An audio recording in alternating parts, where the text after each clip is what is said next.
اور میں سوال پوچھنا چاہتا ہوں، یو این او اپنی فوجیں بوسنیا سے اب نکال رہی ہے اور امریکہ نے بھی حامی بھری ہے کہ وہ ان فوجوں کو حفاظت سے نکالنے میں مدد دے گا.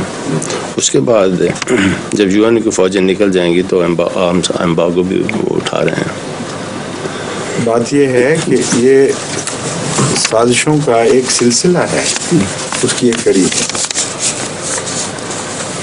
یہ یہاں کے جو وہ دانشور جو دل میں کچھ سچائی رکھتے ہیں، وقتاً فوقتاً اس موضوع پہ سوال اٹھاتے رہتے ہیں، ہمیشہ انہوں نے وہی بات کہی ہے جو میں اس سلسلے میں بیان کرتا ہوں، اور کھل کے اس کے اوپر نہ صرف وہ بات کہتے ہیں بلکہ زیادہ اچھے انداز سے ان معنوں میں کہ ان کے پاس وسائل ہیں، وہ ثبوت بھی مہیا کرتے ہیں ساتھ. میں تو ایک جائزہ پیش کرتا ہوں، اور یہ جو دانشور ہیں یہ باقاعدہ ثبوت بھی مہیا کرتے ہیں اور بڑی محنت کر کے وہ حوالے نکالتے ہیں جس سے ثابت کرتے ہیں کہ بات اس طرح ہے.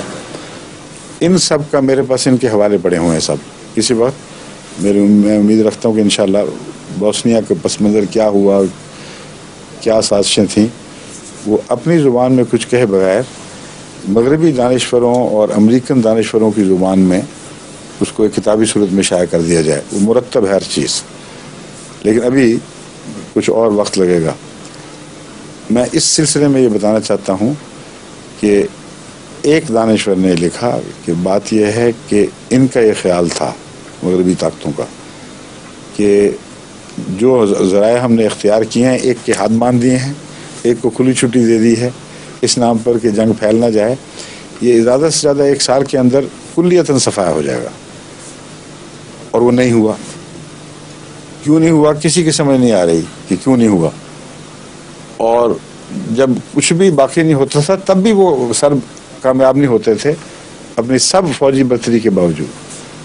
تو انہوں نے پھر اور میئرز اختیار کرنے شروع کیے، ان کو الجھایا، اس میں گفت و شنید میں زبردستی ان سے اپنا ملک کٹوانے پر دستخط کرنے کی کوشش کی.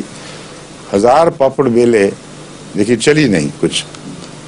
اور ایک بظاہر ناممکن بات ہو گئی کہ کئی سال گزر گئے ہیں مسلسل، ابھی تک سربوں کو یہ موقع نہ ملا کہ کلیتاً مسلمانوں کا وہاں سے صفایا کر دیں.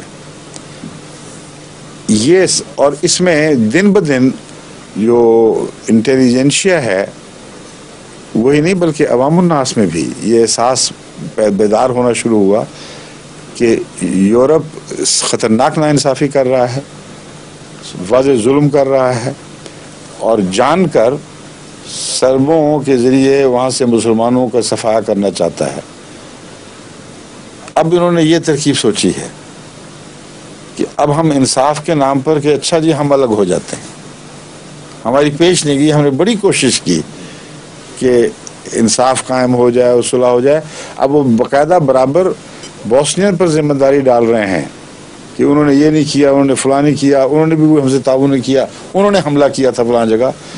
وہ جو جوابی حملہ کرتے ہیں اس کو یہ جارحانہ حملہ قرار دیتے ہیں. جنہوں نے جارحانہ حملہ کیا ہوا ہے اس کو یہ سول وار کہتے ہیں. تو کچھ نہ پتہ لگے، سول وار کا مطلب کچھ نہ پتہ لگے کس کا ہے، کیا ہو رہا ہے. اس لیے بالارادہ یہ سازش ہے کہ اب نکلو گے تو ان کو کھلی چھٹی ہوگی سربوں کو،